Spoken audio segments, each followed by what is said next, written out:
Hey, what's up, everybody? You're listening to the Enterprise Architecture Radio. If you're thinking about organizational complexity and agility, if you're concerned about operational efficiencies and are thinking of taking it to the next level, if managing innovation is one of your priorities, you've come to the right place. On this podcast, we talk about all of that and more. It's a jungle out there, and we will attempt to navigate this jungle of frameworks, methods, and most importantly, enterprise architecture in practice.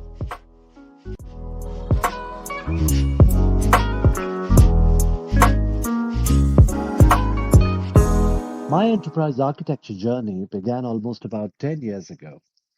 When I started doing enterprise architecture, I had no clue what enterprise architecture is. In fact, my introduction to enterprise architecture was through TOGAF. And I remember it was TOGAF 8.1.1 when I gave my first exam. And then I upgraded it to 9.1, and then I upgraded it to 9.2. And since 25th of April 2022, the new version of TOGAF is out, TOGAF version 10. I've been thinking about giving the exam and I've been studying for it. So I decided, why not talk about what's new in TOGAF 10 in this episode? I missed the last 2 weeks, by the way. Could not release an episode of this podcast, and I apologize. There's just too much work, and there is a major reorg happening within the organization, and I don't want to talk about that. But essentially, I've been heads down and getting stuff done. So let's talk about TOGAF 10 and what's new. There are a number of YouTube videos that you'll see that talk about what's new in TOGAF 10, and in every video, they say that they've modularized it a little bit better. And if you really ask me, there isn't a lot of difference between TOGAF 9.2 and TOGAF 10. They've restructured the document for sure, and they've definitely modularized it a little bit. But when you talk about the content is more or less the same. So let's get started with the details. To begin with, the benefits of enterprise architecture have been better elucidated. So I'll get to how it has been restructured and modularized in a little bit. But if you look at the executive overview of the TOGAF 10 document, if you look at the benefits of enterprise architecture, they've elucidated it much better. Things such as what would prompt the development of enterprise architecture, or who would benefit from the TOGAF standard, have been written down much better. In fact, another change that I've seen in the document is that the language is a lot more practical, a lot less academic. It feels as if someone is talking to you. There are better examples given. Overall, the language is much better than it was in the previous versions of TOGAF. Now, earlier in TOGAF 9.2, there were 5 different sections or 5 different parts of TOGAF. There was the architecture development method, there were guidelines and techniques, there was architecture content framework, there's enterprise continuum and tools, and there was architecture capability framework. The new documentation set is changed. Now they don't have enterprise continuum and tools. So they start with architecture development method. They removed ADM guidelines and techniques, and they've changed it to ADM techniques. The guidelines section has been moved into a separate section called applying the ADM. The enterprise continuum and tools has been removed and moved into the architecture content, and the enterprise architecture capability and governance is a new section, which is essentially the capability framework. So they've renamed the capability framework to enterprise architecture capability and governance. They've also added quite a lot of stuff into the TOGAF series guide. So earlier in TOGAF 9.1, the technical reference model and the integrated information infrastructure reference model, which are reference architectures, were a part of the TOGAF body of knowledge. They've removed that in 9.2, and they've started what you call the TOGAF series guides within the general TOGAF library. Since 9.2, they have added quite a few series guides.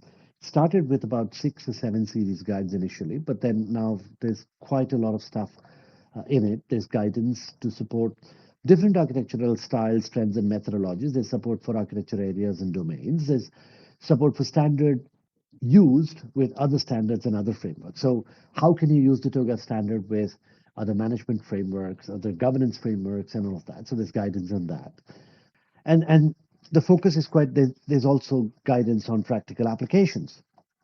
The diagram of the structure of the TOGAF standard has been changed as well. There is ADM at the core, and ADM techniques, architecture content applying the ADM, and EA capability and governance acting as fundamental set around it. So ADM is surrounded by these, and then there is TOGAF series guides with the reference material library, which is surrounded by other support reference materials around how TOGAF can be adapted using or based on business capabilities, business vision, and drivers, and so on. So the diagram has changed a little bit, which basically explains the entire TOGAF standard and the TOGAF library. Um, what else? What else? There's an interesting thing that has been introduced into the TOGAF 10 that I would like to point out. First of all, there's enterprise architecture services that have been introduced. Enterprise architecture services are split into 6 different sections, by the way. So there is enterprise support services, which essentially is meant for the C-level management, which answers questions, essentially provides business intelligence to the senior leaders. There is design support services, which basically caters to program level decision makers. And then we have the development support services, which is meant for project level decision makers. And then we have requirements elucidation and understanding services, which is primarily for the product managers. And then we have architecture planning services, which is for project managers and um, architecture team leaders. And then we have enterprise architecture practice development support services, which essentially is the capability framework. So how do we set up an enterprise architecture team and how do we improve it over a period of time and so on and so forth, which are 6 different levels of services. Now, if you look at the first 4, they're defined by the levels that we had before. So we have strategic architecture, segment architecture, and capability architecture. Strategic architecture being at the highest level, segment architecture being at the portfolio and program level, and capability architecture at the lowest level. There's requirements elucidation, which is essentially applicable to everything. And then we have internal centric services as well. So these are enterprise architecture services. The other thing that they have introduced is what you call the architecture abstraction, an architecture technique for driving a problem area into smaller problem areas that are easier to model. They ask some fundamental questions such as why, what, how, and with what. Why meaning why do we want to do enterprise architecture? What meaning what functionality and requirements are going to be met by the enterprise architecture? How do we structure the functionality, or how do we do the enterprise architecture essentially, and with what assets, so with what deliverables, with what artifacts, what work products are going to clearly define the structure. Now, if you look at the Zachman framework, and while the book says that, note that the why, what, how have no connection to the Zachman framework. But if you combine both of these and if you compare it with the Zachman framework, it is similar. The Zachman framework also has layers like that. It's got at least 5 different perspectives. If you look at the horizontal layering, the executive perspective, the business management perspective, the architect's perspective, the engineer's perspective, and the technician's perspective. And then as a cross section, it asks 6 different questions: what, how, where, who, when, and why.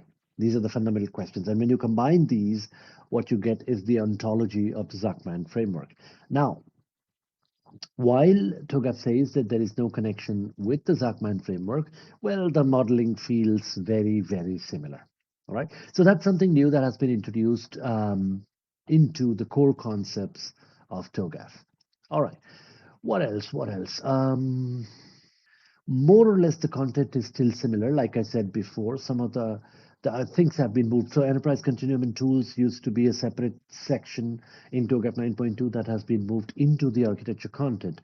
So the architecture content, which was previously known as the architecture content framework, now contains within it 4 things: the architecture content framework, the enterprise meta model, which was previously, by the way, known as content meta model, the Enterprise Continuum, which was previously known as the Enterprise Continuum and Tools, and the architecture repository, which was previously a part of Enterprise Continuum and Tools.